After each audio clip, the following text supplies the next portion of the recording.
Hi guys, welcome to today's video. Today we're looking at a new to me camera anyway. It's my new 1DX Mark II. So I've got this to replace my growing old 1DX, which now has 570,000 shutters on it. So it's about time for an upgrade. I'm still not 100% on the mirrorless side, so I thought, you know what, let's get the newer DSLR to mine, the 1DX Mark II.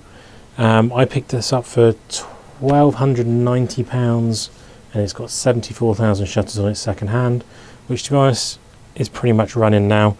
It looks brand new, there's no marking on it at all really. It looks absolutely as you'd hope it would out the box anyway. So we're going to talk through this camera, the specs of this camera, and go over some of the photos that I have taken today in the snow at the local zoo, and sort of go over those photos and then say if I'm enjoying it or not, and see if it was a worthwhile upgrade for me for the 1DX, or do I still wish I'd gone for something more mirrorless based like the R7. So we'll have a look at those images now. So guys, this is my 1DX Mark II. As I say, I got it second hand, just under £1,300, 74,000 shutters on it, and it is pretty pristine to be honest, so pretty happy with that side of things. As for specs goes, this is a 20 megapixel full frame sensor on here, so 2 megapixels more than my 1DX. It has a 14 frames per second burst on DSLR mode, or you can put it into mirrorless mode and get 16 frames a second. This is what those 14 frames per second actually sound like though. So it's a fairly powerful little beast. It is noticeable, especially with the fact that this now uses two different cards as well. So you've got in the back here, you've got your two different cards in here. You've got a standard compact flash, which I'm running the Pro, which 160 megabytes per second download, and you've got a CFast card, and this is a 525 megabytes a second download card. And I now get, shooting dual redundant, I get 52 buffer instead of a 32 buffer, so it's 20 more frame photos I get compared to the 1DX, which is really nice. You've got a minimum ISO of 50, maximum of 409,600. It also has a video mode, which can be seen up there. This shoots actually in 4K as well. I have filmed the video about the R7 on this camera. I won't do much more shooting on video with it because the screen is obviously fixed, not flick around, so it's not as easy to shoot with, but it does have people tracking in that video mode.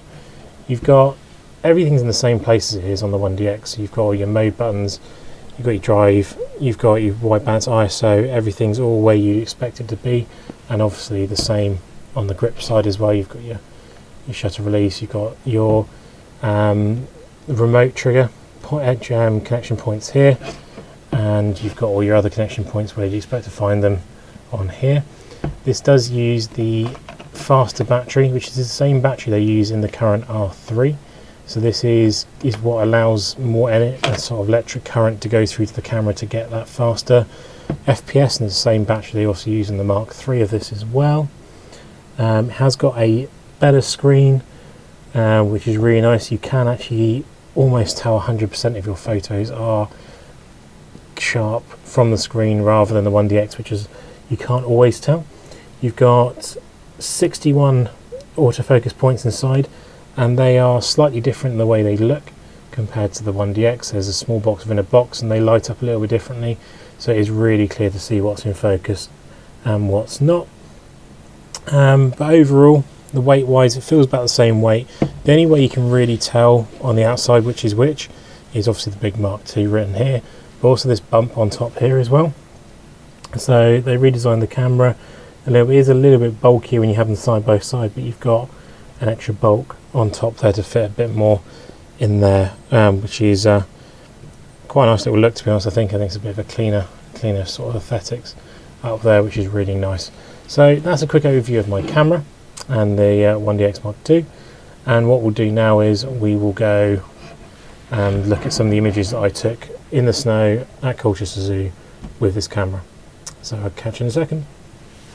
So the first photo we're going to look at here is a cheetah coming out of the shrub and looking at the snow going, don't really want to look at that, but as you can see, this is using the 500mm f4, and depth of field wise, super nice. You can sort of see bits of snow coming off his face there as he's coming through the bush, and obviously got some on his face, and super sharp on the eye. That's where my focus point was sat at, is the eye as he's coming out there. So it just shows you don't need eye tracking, you just need to set the shot up a bit and you can still get super sharp on the eye, and massive great depth of field from the f4 there.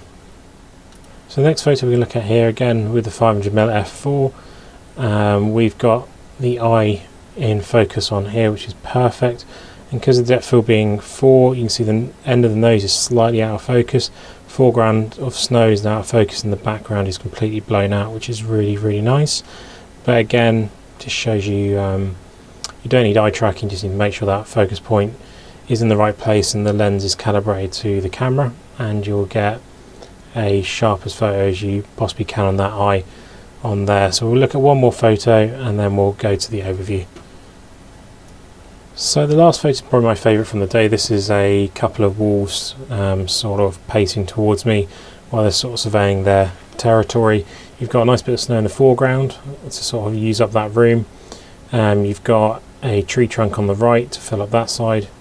The focus is slightly off to the left, which is quite nice, but the eyes are totally in focus, tongue's in focus too. It's again the 500mm, shooting through wire, so the wire is completely being obliterated with that f4, and just in the background you can see her sort of pack mate almost in the same face, just in double there at the back, and just coming into shot, but because it's f4 and where she is placed, she is out of focus, but it's still part of the picture there. So say super sharp. The 14 frames a second gives you so much. It's so useful. This wasn't on a trail of I think I took 30 photos of this wolf coming towards me, and I'd say a good 75% were in focus. Some of them kicked out because there is a branch just above this photo in front of the wire, so the camera was trying to get that because that's the closest thing, but as soon as the wolf went below that, it was locked on straight on there and no issues whatsoever. So yeah, that's the final photo we can look at, and then we'll talk about the overview now. So that's the photos I've taken on the 1DX Mark II today, and what are my thoughts on it. So I'm personally super happy with the upgrade. It's that little bit faster, so it's 2 frames a second faster than my 1DX. Got slightly higher megapixels, so you can crop in if needed. Not that any of the photos I've taken today or shown you have needed cropping in, because they're all taken on the 500mm. But it just shows how good the quality of this camera is, and for £1,200 this is cheaper than an R7, and you get mechanically shutter wise almost the same. You get a pro body, fully water sealed, you get the battery grip, you get a longer battery life, and you get a higher buffer rate as well because it's lower megapixel, uses faster cards.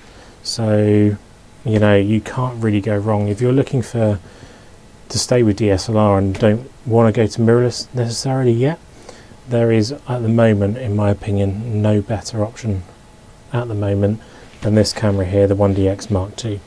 So hope you enjoyed the video, hope you liked everything you've seen. Please subscribe, comment and like. Let me know what your thoughts are, if you're sticking with DSLR or going to mirrorless, and I will see you in the next one. Catch you later. Goodbye.